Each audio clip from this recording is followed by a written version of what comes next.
Hey guys, me Jared back here with another video. I bet you guys didn't expect me to post twice in a week. Twice. 2 videos in a week. Let's go. That's kind of the goal I'm going towards. I'm going towards getting 2 different videos. May it be, you know, reaction and commentary. But, anyways, we are going to be reacting to 10 dumbest horror movie decisions you'd 100% make. I beg to differ. I'm not that stupid. Now, grade wise, I am definitely at the top of my class, 4.0 GPA.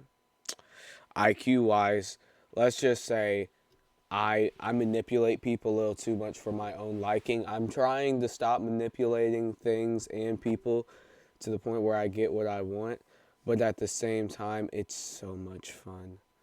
But let's see if I would make any of these decisions.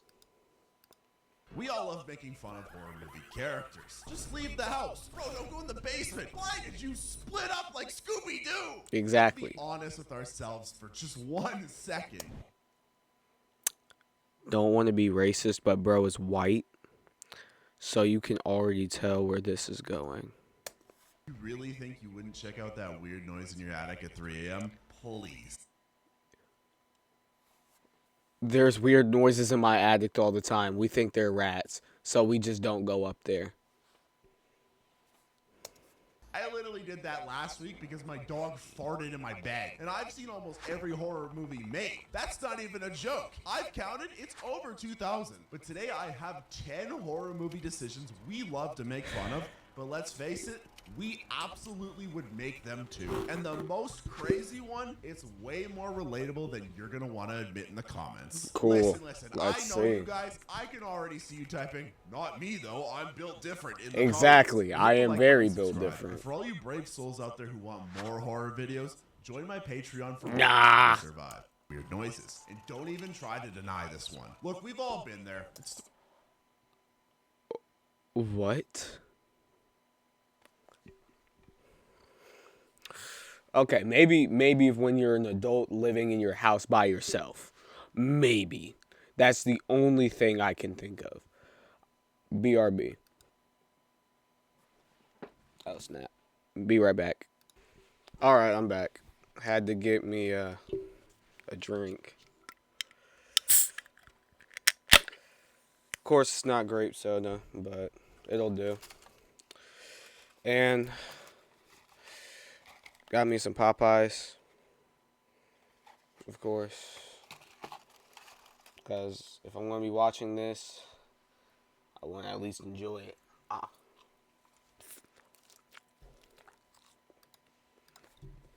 You're doom scrolling on Instagram, Reels, or TikTok, and Okay, suddenly that's you hear real. something that sounds like someone dragging a body down the hallway. The smart thing to do would be to ignore it, right? But no.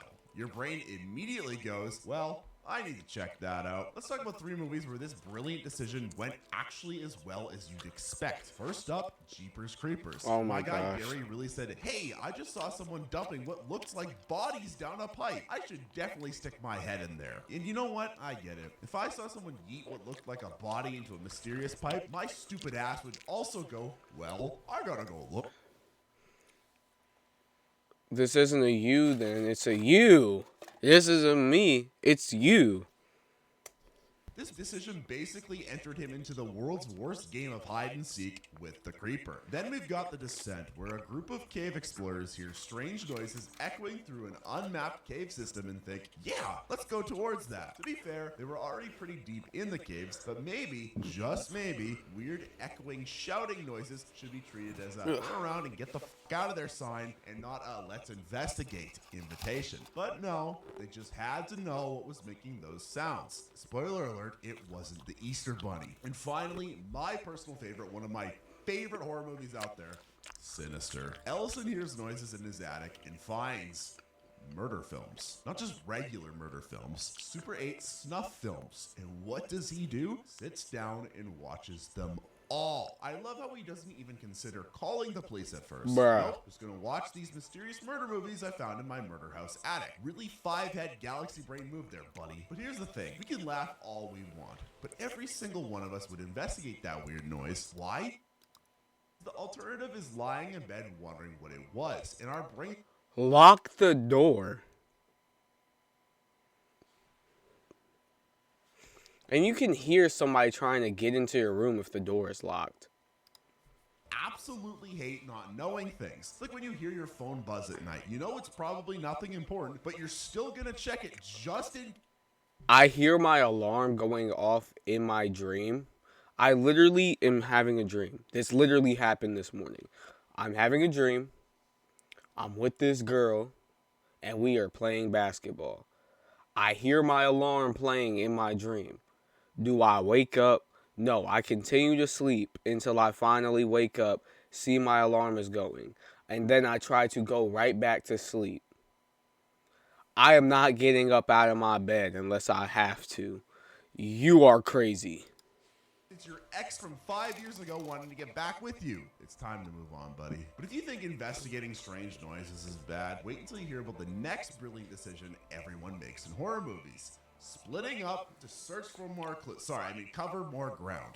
Because apparently, safety in numbers is just a suggestion. Let's split up, gang. The famous last words of every horror movie character who thought they were the main character. It's literally the first rule of horror movies. Don't split up. Scooby-Doo taught us that when we were kids. Yet here we are, watching people divide themselves into fun-sized snacks for the killer. Scream turned this into a masterclass of bad decisions. You've got a killer in a ghost mask literally announcing they're going to murder everyone, and what's the response? Let's separate so we're easier to kill. The best part is always how they justify it. We can cover more ground. Cover more ground for what? Your own crime scene? Even better, they always split into the classic horror movie pairs. The couple that's definitely gonna go make out and then die, and the final girl who has to deal with their stupid decisions. Friday the 13th saw this brilliant strategy and thought, how can we make this Okay. worse? Before we continue, can I just say Jason Voorhees is the scariest, slasher villain of all time?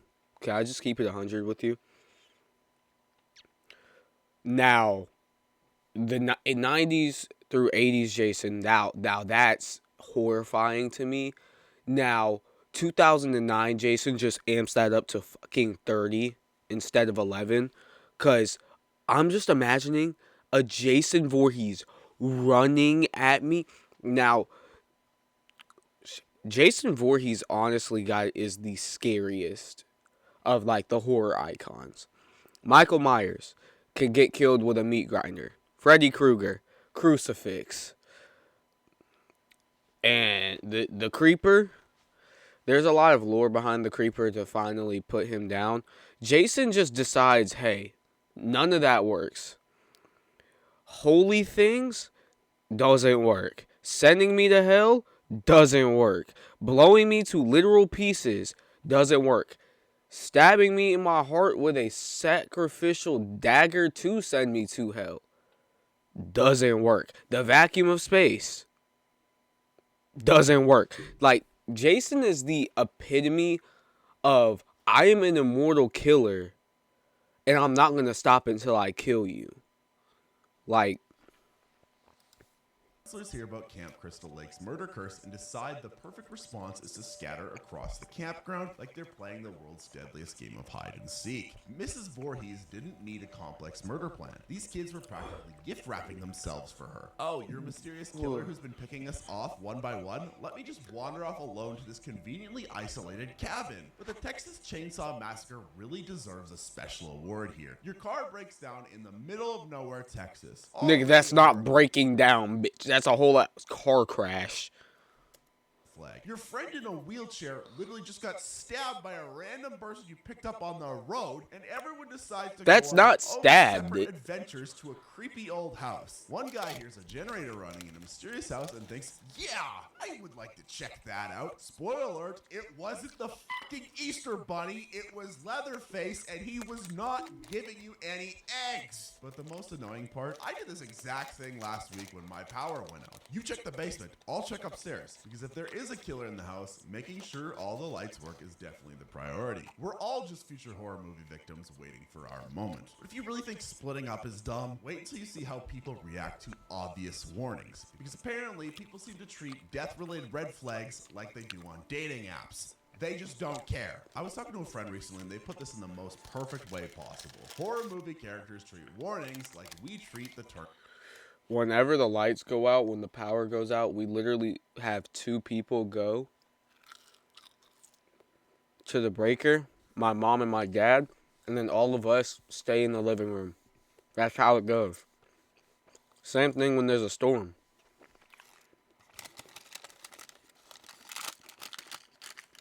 We don't split up into one-person groups. We stick together. And if we do split up, we split up in enough people to the point where nothing bad could happen. Conditions. They just scroll right past and click, I agree to die horribly. And the more specific the warning, the more determined they are to ignore it. The Blair Witch Project is the perfect example of what happens when you treat local legends like 1-star Yelp reviews. The entire town is giving them literally a PowerPoint presentation about death in those woods. People vanish there. We hear screaming at night. There's an actual witch. And these filmmakers are just taking notes like, great. So that's where we should set up camp, huh? Then they find those creepy stick figures in the woods. These are literal death threats in IKEA format, and then they treat them like they're forced decorations. Oh look, free art. No, that's the Blair Witch's version of save the date for your funeral. But the Amityville horror takes ignored warnings to new heights. The Lutz family moves into a house where the previous owner murdered his entire family, and they're just treating it like it's a quirky bit of real estate history. The walls are bleeding? Must be a plumbing issue. The priest runs out vomiting? Bad seafood. Obviously. A voice is telling them to get out? Probably just the neighbors being passive aggressive. When your house is giving you more red flags than your ex's dating history, maybe it's time to take the hint. But Cabin in the Woods is the gold medalist of ignored warnings. This gas station attendant is practically doing interpretive dance to tell them they are going to die. He's one step away from skywriting, turned back in the clouds. And these kids are just like, lol, weird dude. Then they get to this cabin that looks like it was decorated by a guy who goes around murdering people on the weekend. Then they find a diary bound in human skin and decide to read it out loud. Because apparently, a book that's literally screaming, do not read me, is just a spicy bedtime story. But the worst part about this, I ignored my check engine light for 6 months because it's probably fine. And I know many people watching probably just see their changed oil light as an optional thing as well. We're all horror movie characters in training. What are you talking about? My car has none of those issues, and even if they did, I would talk to my mechanic about that. And my car doesn't have any of those issues, and if they do, then I would get them checked out, like I'm getting my bumper replaced in the near future. I'm not just gonna sit there and let crazy stuff like that happen. This is just like immaturity. That's the kind of vibe I'm getting from bro. If ignoring warnings is stupid, wait until you see how these characters trust complete strangers. Because apparently, now here, a mysterious invitation from someone you haven't seen in 15 years. I can see this. Facebook events in real life. Horror movie characters have the survival instincts of a moth flying directly into a bug zapper. If someone's giving off enough red flags to supply a communist parade, that's their cue to get closer. Fresh is basically How to Get Murdered 101. Noah meets Steve at a grocery store, and he's hitting every serial killer stereotype bingo square. What? Handsome doctor with no social media presence who wants to whisk you away to a remote location. That's not a date, that's the start of a true crime podcast. But he makes cute jokes and he has good teeth. So obviously he can't be running an underground meat market for rich cannibals. I'm gonna be the narrator right now. He was definitely running an underground meat market for rich cannibals. Get Out watches Chris walk Get Out. the most suspicious family gathering since the Manson. For Chris, you can make an argument. I mean, this was his girlfriend we're talking about. Am I defending him because he's a nigga? Yeah. Of course I am. I'm black. What do you expect? family reunion. The girlfriend's family is acting like aliens who learned human behavior from a WikiHow article. The groundskeeper is giving him run for your life vibes, and the maid looks like she's being remote controlled by a bad Wi-Fi connection. But they're rich and serving fancy tea, so how bad could it actually be? Turns out it's body snatching bad. The invitation is what happens when you don't block your exes on social media. Will gets invited to a dinner party by his ex-wife, already a horror movie red flag the size of Texas, and finds everyone there acting like they're in a cult recruitment video. The hosts are pushing weird drinks, showing death appreciation videos, and talking about their totally not a cult self-help group. But instead of running away, everyone's sitting there like maybe this is just how people party in Hollywood Hills now. Spoiler, it's not a party. It's a cult massacre. But nobody saw that coming. The worst part, last week I bought a sketchy phone charger from a guy in a parking lot because he seemed trustworthy. It fried my phone. We're all just one charming stranger away from being There's a no way, cautionary bros, tale. being If trusting strangers is 100% bad, honest. wait to see how these people handle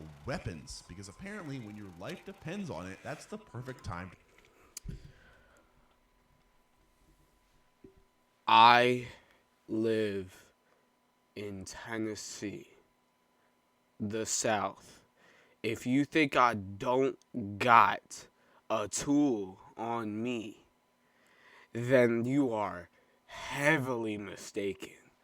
I live in Tennessee. You need to keep a tool on you at all times in Tennessee. Get how basic tools work. Horror movie characters treat weapons like I treat my New Year's resolutions. They know they exist, but somehow never use them. There's a whole garage full of tools, but no, let's go with the classic trip and scream defense strategy. The Blair Witch Project is what happens when a granola girl has a nightmare. These geniuses march into murder woods with a camera, some snacks, and the confidence of a mediocre white man. No weapons, no compass, and not even a decent flashlight. They brought enough film to document their own deaths in IMAX quality, but couldn't grab a single pocket knife, which would arguably be useful in a forest for cutting branches down. When your only defense against an ancient evil witch is aggressive cinematography, maybe it's time to rethink your career choices. Your next starts almost reasonably. It's just a family dinner. Why would we need weapons? But then mass killers show up, and everyone keeps acting like they're a particularly aggressive dinner theater. They're in a rich person's house with a kitchen that probably costs more than my life insurance, but apparently those fancy Japanese knives are just decorative. Thank God for Erin, who decides that actually she'd prefer not to die today and turns the place into Home Alone Homicide Edition. But A Quiet Place really showcases the gold standard of being unprepared. These people know sound hunting monsters are everywhere. Their entire survival strategy is